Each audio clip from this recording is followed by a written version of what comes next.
여러분 안녕하십니까? 뉴스투데이 제주입니다.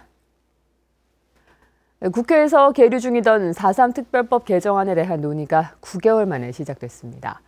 하지만 본회의 통과까지는 2조 원에 가까운 배보상 예산 확보와 또 야당을 설득해야 하는 쉽지 않은 과제들이 남아 있습니다.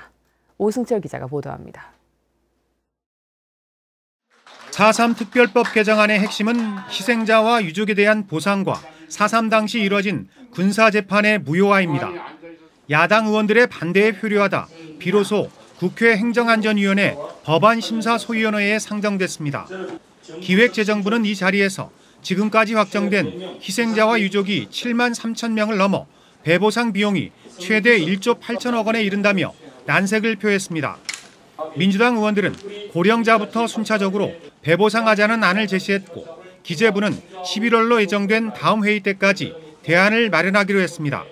여러 가지 방식을 고민해 볼 수 있는데 예를 들어서 단기적으로 그 막대한 보상을 한꺼번에 지급하는 것이 아니라 순차적으로 5년 내 내지는 10년 내 이런 방식을 충분히 검토 가능하다고 보고 있습니다. 홍영표 민주당 원내대표는 4.3 특별법 개정을 촉구하는 토론회에서 다른 것을 양보해서라도 이번 정기국회 안에 4.3 특별법 개정안을 반드시 통과시키겠다고 말해 힘을 보탰습니다.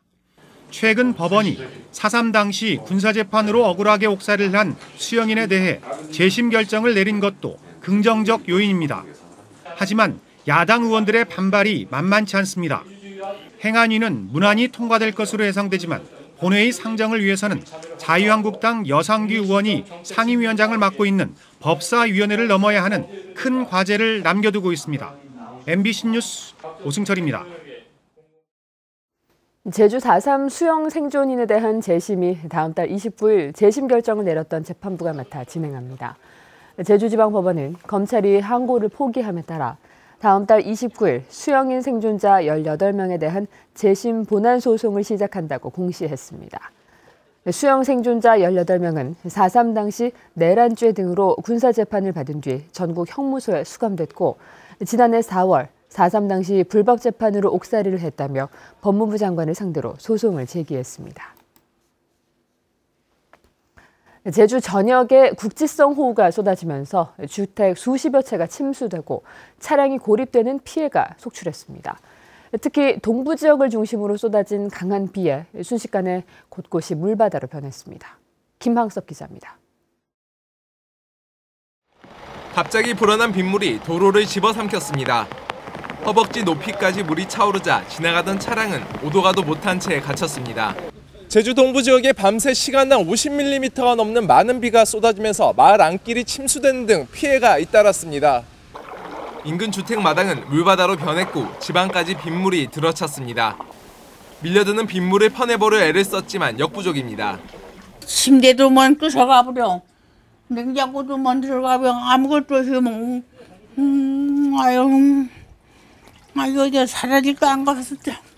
제주 동부 지역에 폭우가 쏟아진 건 지난 12일부터. 낮부터 빗방울이 떨어지다 밤 9시를 전후해 강한 빗줄기로 변하더니 물폭탄이 쏟아졌습니다. 서귀포시 남원읍 태풍센터와 성산 지역에는 300mm가 넘는 강우량을 기록한 반면 서부 지역은 20mm 안팎으로 강수량 편차가 컸습니다. 비가 이거 밖에 나가지도 못할 정도로 이거 그냥 부어버린 거지. 이런 비는 진짜 나 지금까지 처음 보는데요. 폭우로 건물과 주택, 비닐하우스 등 60여 곳이 침수됐고 차량 6대가 도로에서 고립됐습니다. 제주시 해안동에서는 벌초를 갔던 부부가 갑자기 불어난 계곡물에 갇혔다 구조되기도 했습니다. 지난 1일에도 서귀포시에서 시간당 120mm가 넘는 기습 폭우가 쏟아지면서 피해가 속출하는 등 국지성 호우가 잇따르면서 침수 피해 취약 지역 주민들의 불안감이 커지고 있습니다. MBC 뉴스 김항섭입니다. 그런데 기상청은 비가 오기 직전까지도 폭우를 전혀 예측하지 못했습니다. 엉뚱한 예보만 믿고 잠이 들었던 주민들은 말 그대로 아닌 밤중에 날벼락을 맞았습니다. 조인호 기자입니다.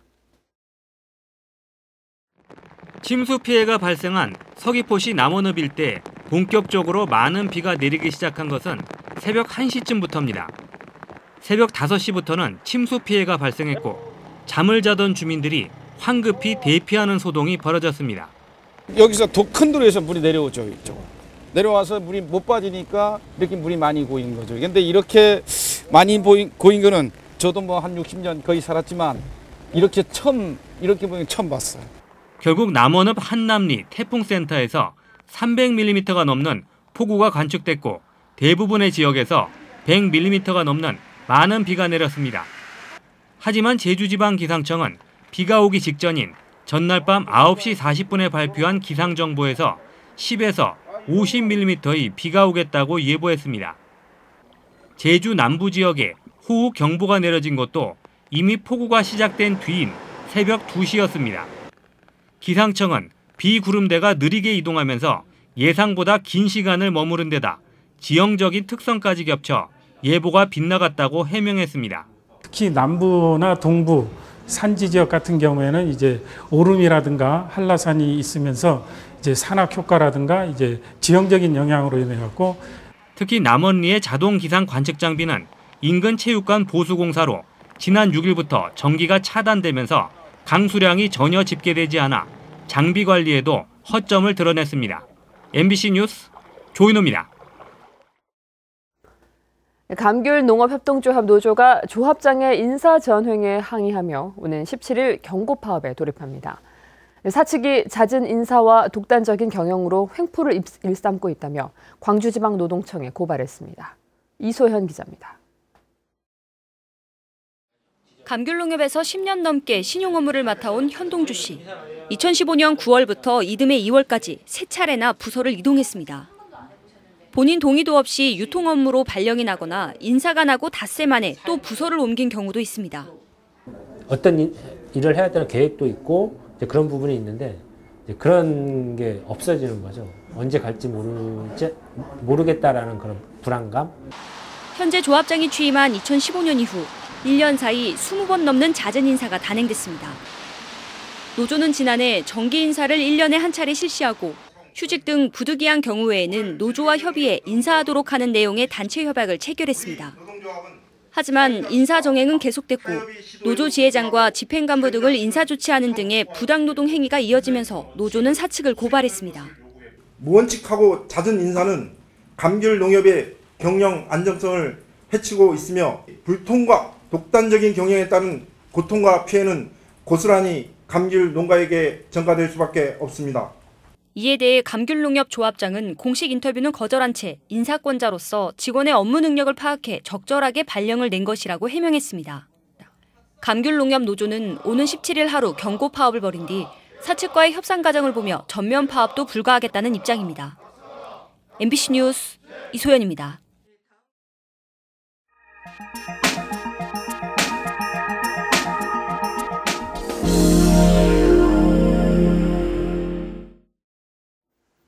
지구온난화도 막고 부수익도 벌고 저탄소 농업이 일석삼조의 효자 노릇을 톡톡히 하고 있습니다. 온실가스 감축 사업에 농가들의 관심이 커지고 있습니다. 충북 신병관 기자입니다. 지열을 이용해 하우스에서 관엽식물을 재배하고 있는 임종세 씨. 처음엔 지열로만 난방이 가능할까 걱정을 했지만 한겨울에도 15도 정도를 유지하며 난방비는 기름의 절반으로 줄였습니다.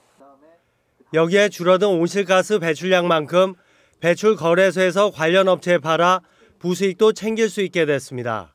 난방을 하면서 절약되는 금액도 있고 보너스로 1년에 한 번씩 또 뭐 그 정도 준다면 그것도 부담이 되는 거죠.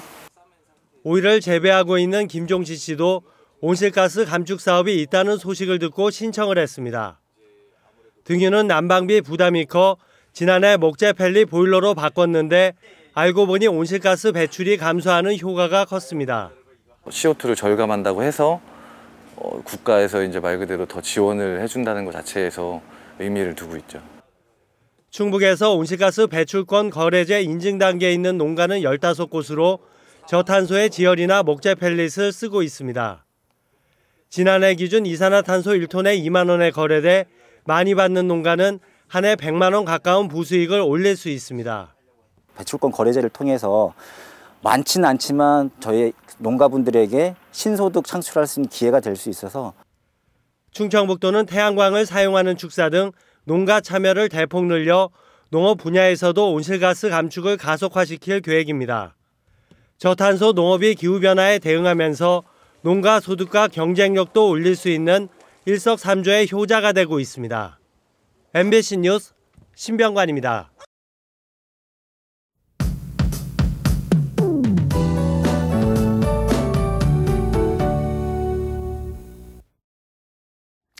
네, 다행히 오늘 아침 제주 곳곳에 내려졌던 호우특보는 모두 해제가 됐습니다. 하지만 아직까지 흐리고 남부와 동부 지역에는 아침까지, 산지에는 낮까지 비가 내리는 곳이 있겠습니다. 예상되는 강수량은 5에서 10mm로 많지는 않겠습니다. 한편 기온은 평년과 비슷하겠습니다. 오늘 아침 기온 살펴보시면 23도로 어제와 비슷하게 출발하고 있고요. 낮 기온 27도로 어제보다 3도가량 높겠습니다. 다음은 자세한 지역별 날씨입니다. 오늘 북부 지역 흐린 하늘 보이고 있고 아침 기온 23도 내외를 보이고 있습니다. 서부 지역도 흐리고 구름 많은 가운데 한낮 기온은 한림과 대정이 28도까지 오르겠습니다. 남부 지역의 낮 기온은 어제보다 2도에서 3도가량 높겠고요. 성산과 표선에는 현재 빗방울이 떨어지고 있습니다. 산지에는 오늘 낮까지 비가 더 내리겠고 당분간 중산간 이상에는 안개나 방무가 끼는 곳이 많겠습니다. 교통 안전에 주의하셔야겠습니다. 오늘 추자도에는 바람이 약간 강하게 불겠으니 시설물 관리와 안전사고에 신경 써주셔야겠습니다. 오늘 제주도 전해상과 남해서부 서쪽 먼바다에는 바람이 강하게 불고 물결도 높게 일겠습니다. 또 당분간 너울로 인한 높은 물결이 해안도로나 방파제 갯바위를 넘는 곳이 있겠으니까요. 안전사고에 주의하셔야겠습니다. 오늘 아침 제주공항은 흐린 하늘 보이고 있습니다. 주간 날씨입니다. 당분간 구름 많은 날씨가 이어지겠고요. 다음 주 화요일에는 기압골의 영향으로 또 한 차례 비 소식이 있습니다. 기상정보였습니다. 어제 아침 7시쯤 제주시 삼도 일동의 한 빌라 앞에서 35살 조모 씨가 쓰러져 있는 것을 인근 주민이 발견해 119에 신고해 병원으로 옮겨졌지만 결국 숨졌습니다. 경찰은 조 씨가 빌라 3층에서 추락한 것으로 보고 목격자 등을 상대로 정확한 사망 경위를 조사하고 있습니다. 오늘 새벽 0시 50분쯤 제주시 1도 2동의 한 단독주택에서 불이 나 내부 80제곱미터와 가전제품 등을 태워 소방서 추산 4,500여만 원의 재산 피해가 났습니다. 화재 당시 집안에 있던 가족들은 밖으로 대피해 인명피해는 없었고 소방당국은 거실에서 불이 시작된 것으로 보고 정확한 화재 원인을 조사하고 있습니다. 제주지방검찰청은 자격이 안 되는 사람에게 해녀증을 발급받도록 도와준 혐의로 어촌계장 55살 A씨를 불구속 기소했습니다. A씨는 2016년 7월 평소에 알고 지내던 해녀 3명의 경력이 5년 미만인데도 경력이 인정된다는 확인서를 작성해 해녀증을 발급받도록 도운 혐의입니다. 제주지방법원 제2형사부는 공사장에서 함께 일을 했던 동료에게 흉기를 휘둘러 중태에 빠뜨린 혐의로 기소된 55살 이모 씨에게 징역 4년을 선고했습니다. 이 씨는 지난 5월 서귀포시 안덕면 한 식당에서 동료인 63살 조모 씨 등과 임금을 적게 줬다며 말다툼을 벌이다 조 씨를 흉기로 찔러 전치 5주의 상해를 입힌 혐의로 재판에 넘겨졌습니다.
뉴스투데이 제주였습니다. 여러분 고맙습니다.